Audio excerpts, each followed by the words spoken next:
cet élément, puisqu'on appelle ainsi les savoir-faire reconnus à l'UNESCO, devenait le 17e élément français reconnu universellement. Au niveau de la région Provence-Alpes-Côte d'Azur, les huiles essentielles occupent la première place des exportations, avec un montant de 1,4 milliard d'euros par an. Enfin, en 10 ans, les surfaces agricoles consacrées aux cultures de plantes à parfum aromatiques et médicinales ont quasiment doublé. Nous avons mis au point depuis 10 ans un système simple, baptisé Green Motion, basé sur les 12 principes de la chimie verte. Représente, avec 70 sociétés adhérentes, environ 90% de l'activité française du secteur. Avec un chiffre d'affaires de 3,94 milliards d'euros et 12 340 salariés dans le monde pour l'année 2020.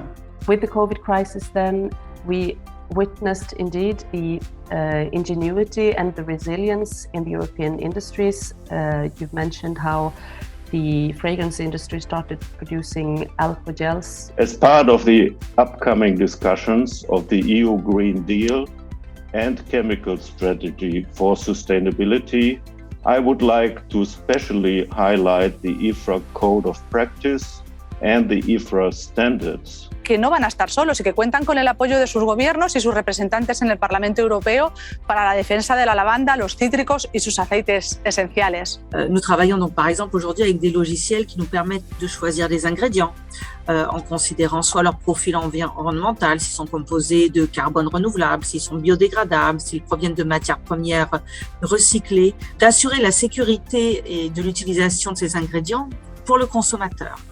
La sécurité et la durabilité des ingrédients nous fixent en fait les limites de notre création. Nos challenges de demain, de tous les jours de demain, ils sont communs. Ils sont axés aussi du coup sur la préservation de l'environnement et sur l'innovation responsable. Comment nous, on voit le futur de la profession? Eh bien, on le voit en équilibre avec la nature. We have, specific concerns that we would like the EU consider when they develop their policy considerations, for resilient value chains, as well as making this digital and green transition. So it's really a collaboration effort. No one can do this alone. Donc aujourd'hui, et depuis 2014, nous avons travaillé à cela, ce marketing territorial, pour implanter des grandes maisons en Pays de Grâce qui souhaitent s'implanter durablement. On assiste à des acquisitions foncières, à de la réindustrialisation.